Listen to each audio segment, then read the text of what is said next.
Now we will discuss knee joint part 2. Here we will discuss the applied anatomy. So इस video में only applied anatomy की बात करेंगे. Bucket handle tear. So bucket handle tear क्या है? इसमें किसी भी meniscus की इंजरी हो सकती है, any menisci, चाहे मैं medial meniscus की बात करूं चाहे lateral. So अगर हम डायग्राम में देखें, this is the lateral menisci toward the fibula, and here again this is the lateral menisci, and here is the medial menisci.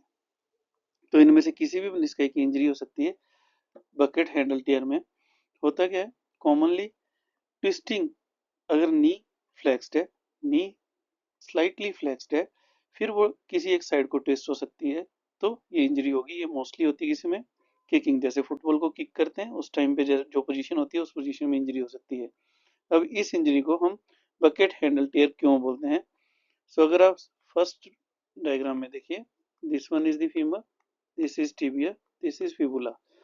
Femur का आर्टिकुलर सरफेस एंड टिबिया का आर्टिकुलर सरफेस. अगर हमने femur के articular surface को remove कर दिया, now in the second diagram हम superior view of tibia देख रहे हैं. सो इसमें देखें, अगर सुपीरियर व्यू ऑफ टिबिया में we have the lateral meniscus and we have the medial meniscus.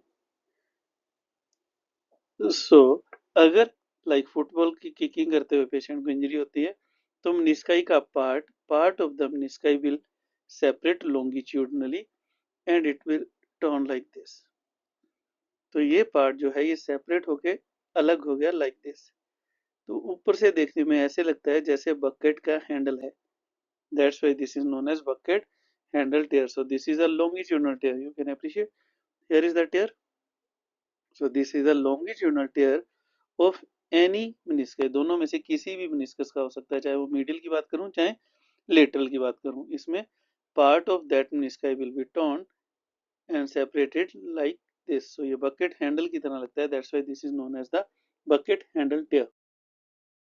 The medial menisci is more vulnerable to injury as compared to the lateral menisci. Why? ये आपको question आता है anatomical basis of this question. So ये क्यों होता है, ये हमने फर्स्ट वीडियो में भी इस क्वेश्चन का कुछ पार्ट कर लिया था. हम अगर बात करें मीडियल मेनिस्कस की, तो मीडियल मेनिस्ci कई और स्ट्रक्चर से अटैच्ड होता है. These are mainly the tibial collateral ligament. We know tibia is on lateral on medial side, so this is the tibia. tibia medial side है, fibula lateral side होती है. So अगर मैं medial meniscus की बात करूं, this is a medial meniscus, red colour में जिसे शेड कर रहे हैं. So अगर medial meniscus की बात करूं तो इसको अटैचमेंट होती है, we know like this we have the collateral ligament, this is the tibial collateral ligament. So tibial collateral ligament medial meniscus के साथ अटैच होता है. That's why the medial meniscus is fixed और less movable. इसकी वजह से अगर कुछ भी थोड़ी भी अगर एबनॉर्मल मूवमेंट होती है हमारी नी की, तो मीडियम मेनिस्कस की injury is more common as compare to the lateral menisci. Then again lateral menisci में और क्या बेनिफिट है? लेटरल मेनिस्कस की प्रोटेक्शन होती है. किससे प्रोटेक्शन होती है? इसको एक मसल हमने किया था, that is the popliteus. So अगर मैं मसल ड्रा करूं like this, we have the popliteus. So posterior view से देख रहे हैं, बैक से अगर मैं नी जॉइंट की बात करूं like this, we have the popliteus muscle. So popliteus muscle is attached, fiber of this popliteal muscle are attached to the lateral menisci, that is the posterior of the lateral menisci like this. So इसकी वजह से भी lateral meniscus को ज़्यादा support मिलती है, तो इसमें इंजरी कम होती है. सो मीडियम मेनिस्काई में इंजरीज के रीजन क्या है? फर्स्ट ऑफ ऑल ये फिक्स है. ये फिक्स क्यों है? क्योंकि ये कई स्ट्रक्चर्स के साथ अटैच होते हैं, mainly tibial collateral ligament. Second, lateral meniscus को पोप्लिटियस मसल के फाइबर सपोर्ट करते हैं, इसलिए वहां की इंजरी नहीं होती. द इंजरीज ऑफ क्रूशिएट भी ने किया था. हमारे पास दो क्रूशिएट होते हैं, द एंटीरियर क्रूशिएट लिगामेंट, जिसे अभी कलर कर रहा हूँ डायग्राम में, and second one is the posterior, पीछे वाला is the posterior cruciate ligament. So this is the lateral side and this one is the medial side of our leg. So अगर हम बात करें anterior and posterior cruciate ligaments में से, anterior cruciate ligament are more common as compare to the posterior cruciate ligament. अब anterior cruciate ligament की injury क्यों होती है? Because of the anterior, easy है, एंटीरियर की interior dislocation of the tibia. और अगर if there is the posterior dislocation of tibia, then the injury is of the posterior meniscus. It is quite easy. कुछ tough नहीं है। Posterior में injury करेगा। अगर टिबिया एंटीरियरली डिसलोकेट हो जाती है तो एंटीरियर क्रूशिएट लिगामेंट की इंजरी होगी। अगर किसी भी क्रूशिएट लिगामेंट की इंजरी होती है तो हम बोलते हैं एंटीरियर पोस्टीरियर मोबिलिटी में एबनॉर्मेलिटी हो जाएगी हमारे टिबिया की। यहाँ पर दो साइन पढ़ते हैं हम, anterior drawer sign and the posterior drawer sign. It is quite easy. अगर the injury is of anterior cruciate ligament तो anterior drawer sign is positive, again anterior से anterior, and if injury is of posterior cruciate ligament then posterior drawer sign is positive. होता क्या है next slide में करते हैं। So first में देखिए आप, this is tibia, this is a femur. So if there is injury of anterior cruciate ligament, अगर एंटीरियर क्रूशिएट लिगामेंट की इंजरी होगी तो जब हम टिबिया को या लेग को टुवर्ड द डॉक्टर मूव करेंगे इन सेमी फ्लेक्स पोजीशन, हम पेशेंट को बोलेंगे पहले लेग को सेमी फ्लेक्स पोजीशन में करेगा, नी सेमी फ्लेक्स पोजीशन में। इन दिस पोजीशन एग्जामिनर अपने हैंड के साथ lower part of the leg को टुवर्ड एग्जामिनर अगर पुल करेगा तो ये इजीली पुल हो जाती है if there is the damage to the anterior cruciate ligament. This is known as anterior डॉर्सन।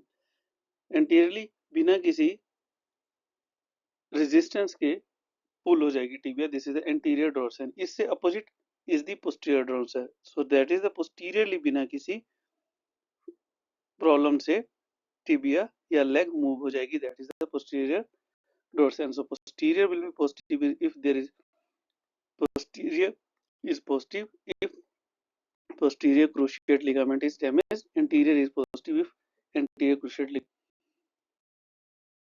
Unhappy triad, ये आपको क्वेश्चन आता है what is unhappy triad of the knee joint. Second इसी क्वेश्चन को हम बोलते हैं what is O'Donoghue's triad. So unhappy triad, anatomical basis of unhappy triad of the knee. इसमें ट्रायड है तो तीन चीजें होंगी। So it is the combination of the injuries. So अगर नी को इंजरी होती है तो नी के तीन स्ट्रक्चर्स में इकट्ठे इंजरी हो सकती है। वो कौन से हैं? These are the tibial collateral ligament. In the diagram you can appreciate this is the tibial collateral ligament. इसके साथ एंटीरियर क्रूशिएट लिगामेंट ACL का tear, and we have the medial meniscus injury. So medial side में we know tibial collateral ligament medial side में होता है। So medial side की injury है that is the tibial collateral ligament with medial menisci and ACL anterior cruciate ligament. इन तीनों की injury को इकट्ठे को बोलते हैं अनहैप्पी ट्रायड। अनहैप्पी ट्रायड होती क्यों है? If the knee is twisted, if leg is on the ground, that means जैसे फुटबॉलर या रग्बी प्लेयर या मोटरसाइकिल जो होते हैं, मोटरसाइकिलिस्ट जो होते हैं, अगर उनमें इंजरी हो, अगर foot is grounded, foot ground में है या फिक्स है, नी को लेटरल साइड से कोई इंजरी हो लाइक दिस, लेटरल साइड से अगर नी कोई इंजरी हो तो हमारे पास मीडियल साइड का ligament that is the tibial collateral ligament, medial meniscus and ACL, इन तीनों का डैमेज हो जाता है। This is known as unhappy triad of the knee joint. Aspiration of knee joint, knee joint large joint है, हमने पहले बात की थी। तो लार्ज जॉइंट है तो यहाँ पे कलेक्शन ऑफ फ्लूइड हो सकता है। उस कलेक्शन ऑफ फ्लूइड को, जो भी फ्लूइड हो, चाहे वो ब्लड है, चाहे वो पस है, चाहे वो साइनोवियल फ्लूइड है, उसको हम रिमूव करेंगे because there will be present swelling around the knee.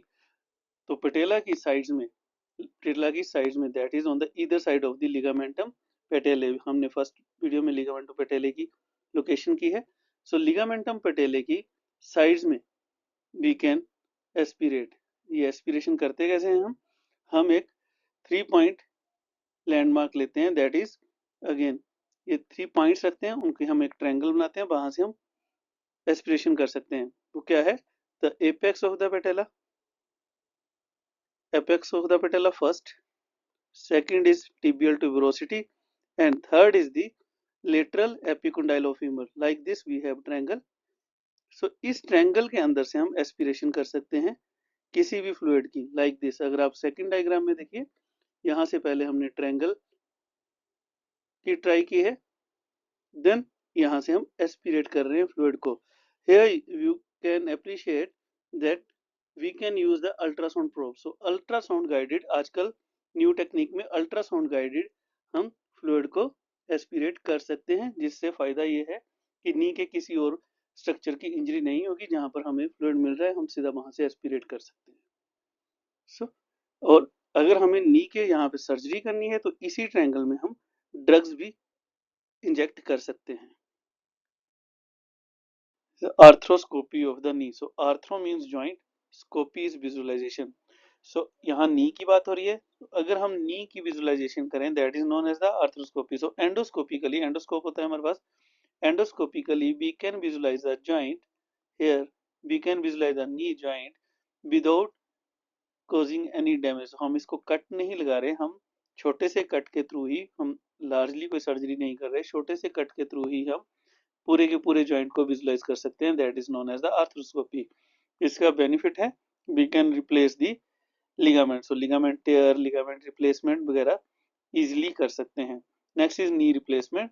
Knee replacement में क्या है, if there is damage of the articular surfaces in case of the और ऑस्टियोआर्थराइटिस और एनी इंजरी, अगर आर्टिकुलर सरफेस का डैमेज हो गया so we can replace the articular surfaces. हम आर्टिफिशियल जॉइंट यहाँ पे रिप्लेस करते हैं जिसके दो कंपोनेंट्स होते हैं, these are the plastic component and the metallic component. So here you can appreciate the this one is the metallic femoral component, second is the metallic tibial component। so femoral component है, tibial component है, दोनों के बीच में plastic का joint है, it will act as the joint। so knee joint की तरह ये एक्ट करता है, this is known as the knee replacement।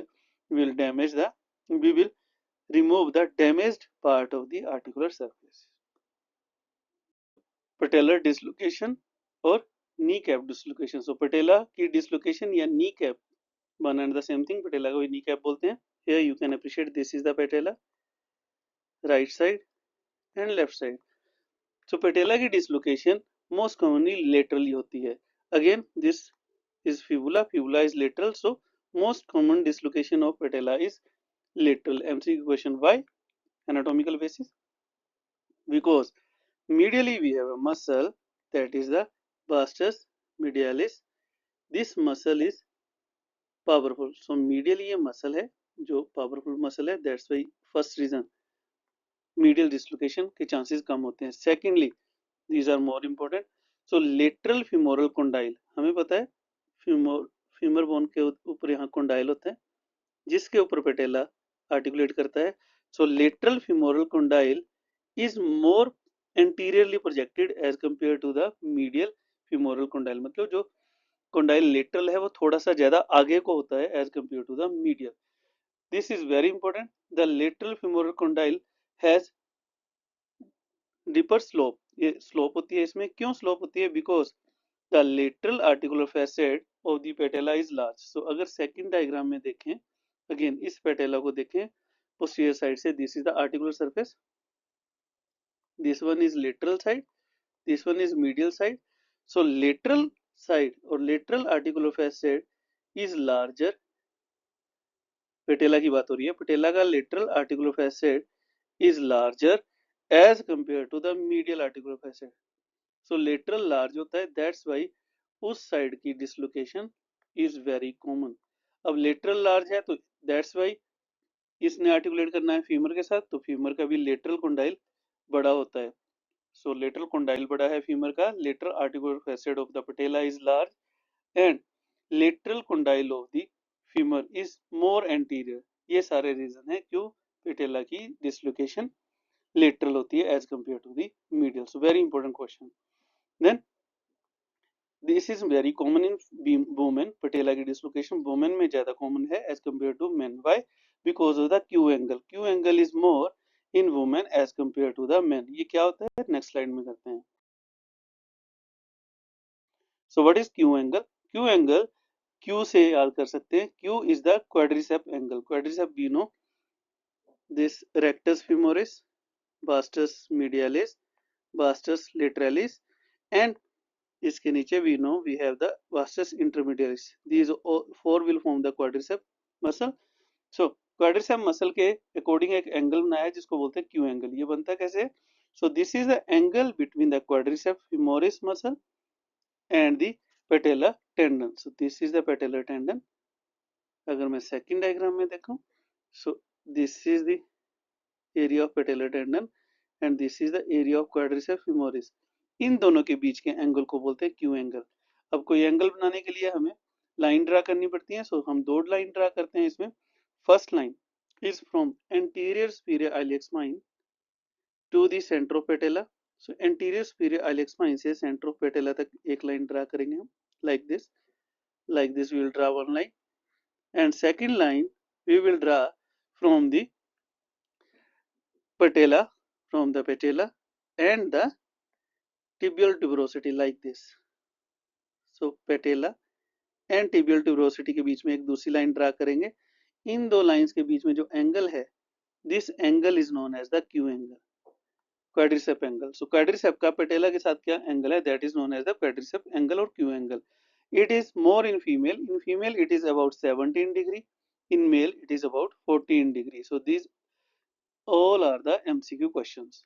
Lastly we have the patellofemoral syndrome. So patella and femur, you know this area जो अभी draw कर रहे हैं, this is the articular surface of the femur जो patella के साथ articulate करेगा।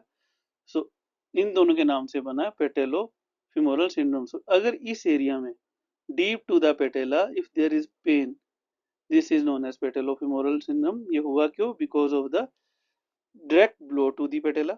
अगर पेटेला को डायरेक्ट इंजरी हुई है उसकी वजह से हो सकता है, या कई बार आर्टिकुलर सर्फेसिस का ऑस्टियो आर्थराइटिस हो जाता है, उसकी वजह से भी यहाँ पर आर्टिकुलर सरफेस आपस में रब करेंगे, डैमेज हो गया करें, आपस में रब करेंगे और पेशेंट को इस एरिया में पेन होगी।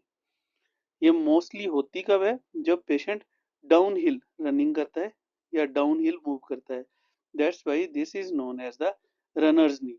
जब हम रनिंग करते हैं तो यहाँ प्रेशर आता है, इस जॉइंट में प्रेशर आता है, तो पटेला बार बार यहाँ पर रब करेगा। So because of this rubbing patient will feel pain deep to the patella, patella के ऊपर नहीं है, पटेला के अंदर पेन फील होगी पेशेंट को। This is known as the patellofemoral syndrome. ये बिकॉज ऑफ माइक्रोट्रोमास, अगर बार बार यूज हो रहा है और माइक्रोट्रोमास आर्टिकुलर सरफेस की होती है उसकी वजह से। So thank you. If you have any question, any query, you can ask me. If you like my channel, like it, subscribe it and share it.